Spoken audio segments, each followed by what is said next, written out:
tapi Pak, saya bingung deh Pak, ini kan saya awam gitu ya Pak ya. Kalau misalnya korbannya ini ya, kalau misalnya si korban ini ternyata memberikan tebusan sesuai apa yang diminta gitu ya Pak, apakah ada jaminan 100% data itu bisa kembali gitu ya Pak? Oke. Pertanyaan yang banyak ditanyakan oleh sebagian kalangan yang mereka menjadi korban ransomware. Terus terang saya juga pernah membantu proses mitigasi terhadap serangan ransomware ini dengan beberapa data yang berhasil dilakukan enkripsi oleh malware tersebut, dan ujung-ujungnya seperti itu, mereka meminta tebusan uang. Dan pertanyaannya adalah apakah ketika kita membayar sejumlah uang yang diminta itu, data itu akan dikembalikan? Tidak ada jaminan. Tidak ada jaminan bahwa data itu akan benar-benar dikembalikan oleh pihak pelakunya. Bahkan di sebagian negara ada yang mereka membuat peraturan membayar itu justru melanggar undang-undang, karena sama saja ini mendukung kegiatan kriminal. Tapi yang jelas ya, dalam beberapa kasus ya ada yang memang dikembalikan, ada yang tidak ya.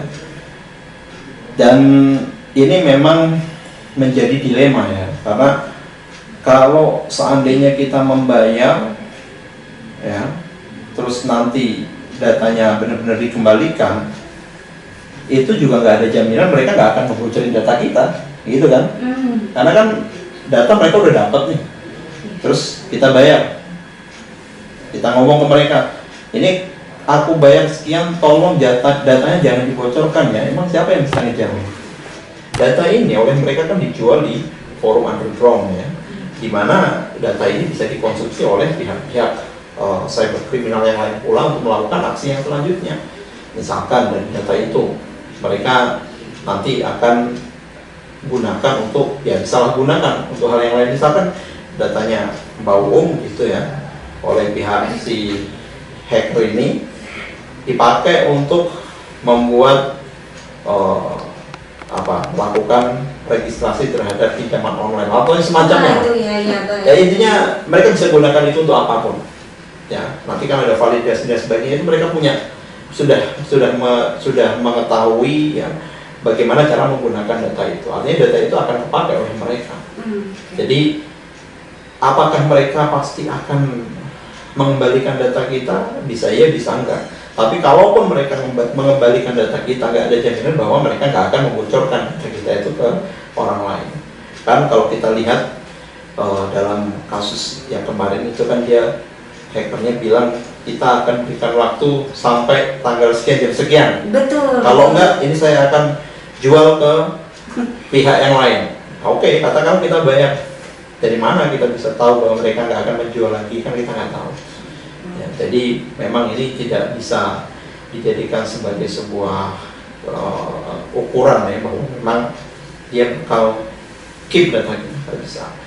Ya memang ada preventive measurement ya, intinya ini kita perlu melakukan upaya pencegahan ya, untuk supaya kita tidak sampai terjadi atau menjadi korban ransomware seperti itu. Oke, jadi ini cukup membingungkan juga ya Pak ya. Jadi si malakama ya, kalau bayar pun belum tentu ada jaminan data kita itu balik 100% atau data kita itu ada jaminan bahwa itu tidak akan lagi dibocorkan gitu ya. Jadi memang si malakama kalau sudah jadi korban, makanya jangan sampai jadi korban ini kan. Nah Bapak kalau boleh tahu itu kan kebanyakan itu memang informasinya itu yang saya dapatkan itu kan dari industri finansial gitu ya, industri tertentu lah misalnya. Ya ini kalau boleh saya tahu, apakah ransomware ini menyasar gitu ya salah satu industri tertentu ataukah bisa menyasar individu bahkan gitu Pak? Boleh dijelaskan Pak terkait itu Pak? Intinya begini, mereka itu nggak pilih-pilih ya. Mereka tutup mata lah ini siapa korbannya, yang penting tujuan mereka adalah mereka dapat duit. Tapi memang terkadang mereka itu menyasar instansi atau industri tertentu karena melihat bahwa industri ini kalau menjadi korban pasti kita bisa minta tebusan yang lebih besar. Tapi kalau menyerang individu, ini orang tebusannya berapa ini, mau diminta banyak juga nggak mungkin bisa bayar. Kalau kecil juga belum tentu bisa bayar juga gitu kan.